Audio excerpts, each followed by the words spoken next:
آقای علی قزلباش هستیم.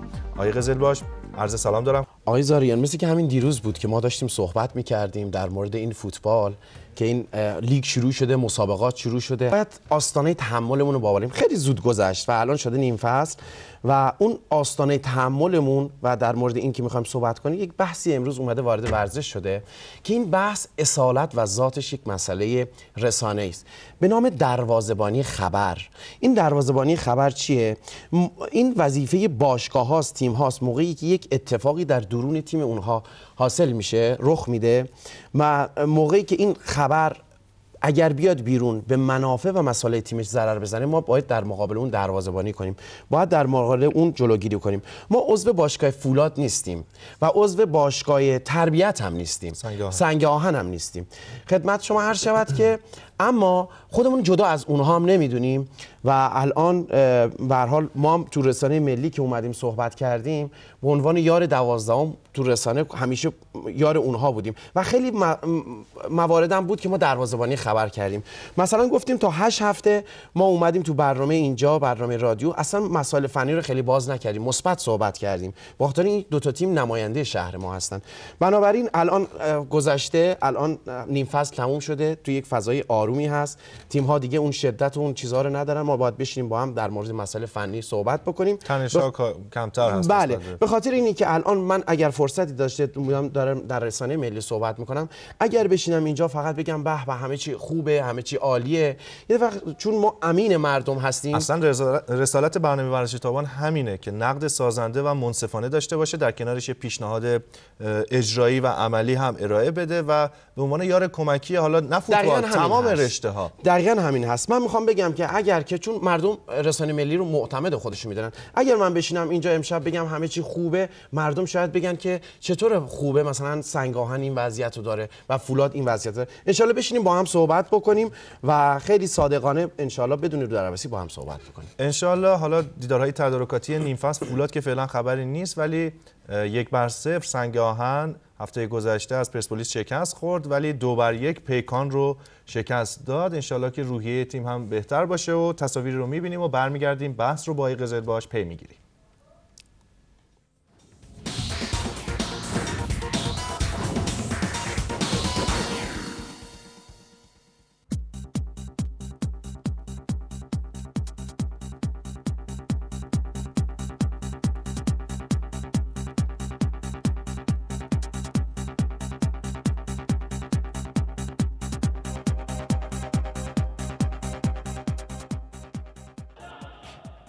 جواد اسفندیاری واگذار میکنه برای بازیکنان همتیمی خودش، تک به تک هست عباس سلطانی و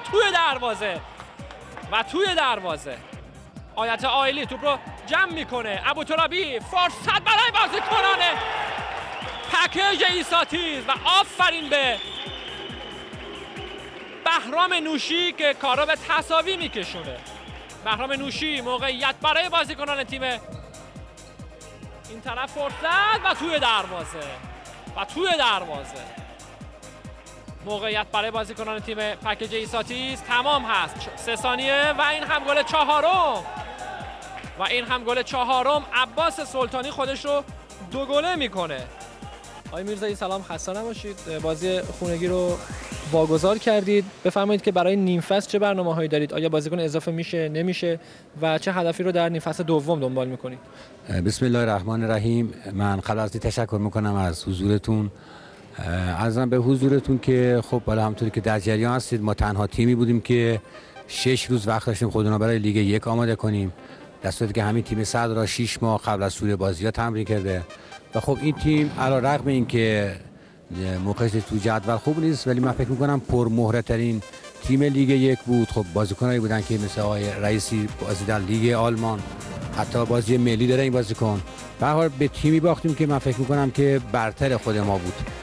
ما تیممون نسبت به لیگ 2 پارسالمون خود 3 تا مصدوم دادیم که هیچ کدومشون به شرایط خوبی نداشتن برای بازی کردن و ما اگر واقعا در نیم فصل مربیامون تشخیص بدن که اینا نمیتونن به ما کمک کنن، قطعاً بازیکن جدید جایگزینش می‌کنیم.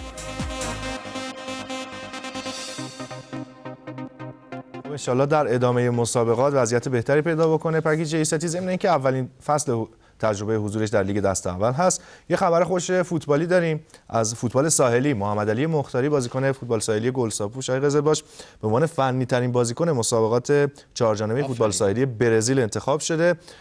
خب با این روحیه خوب میریم به سراغ آنالیز مسابقات و تصاویر مربوط به سنگ آهن و فولاد یزد در نیم فصل اول. خواهش میکنم. اجازه بدید کارمون شروع کنیم. قرار شد مسئله فنی فقط صحبت کنیم، حمله چجوری گل میزنیم، چجوری گل خوردیم و چه اتفاقی افتاده که انشالله امیدواریم که دیگه مشکلات تو این نیم فصل برطرف شده باشه.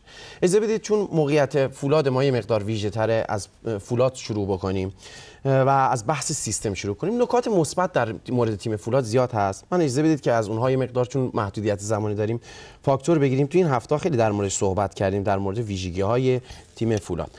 اما ببینید سیستم، حالا دوستان اومدن کارشناس محترم تو این برنامه بودن در مورد سیستم گفتن. پیرو فرمایش این دوستان من عرض کنم که یکی از خصوصیات سیستم اینه که تعادل توازن شما رو در حمله میتونه زیادتر بکنه. موقعی که شما 3-5-2 بازی میکنید، 5 تا هافک و 2 تا مهاجم، طبیعتا شما میخواد برید گل بزنید. ولی اگر تیم شما بخواد یک امتیاز بگیره و صرفا فقط نوازه، مثلا شما میای 5-4-1 بازی میکنید. اما سیستمی که فولاد این فصل برای خودش انتخاب کرده، توی نیم فصل بازی کرد 4-3-3 و 4-2-3-1. هر دو تا سیستم های خوبی هستن. ولی آقای زاریان بعضی موقع دیگه ما باید جدول در نظر بگیریم و از این به بعدم در نظر بگیریم خونه خودمون بازی میکنیم، بیرون بازی میکنیم، تیم ضعیف است قوی است.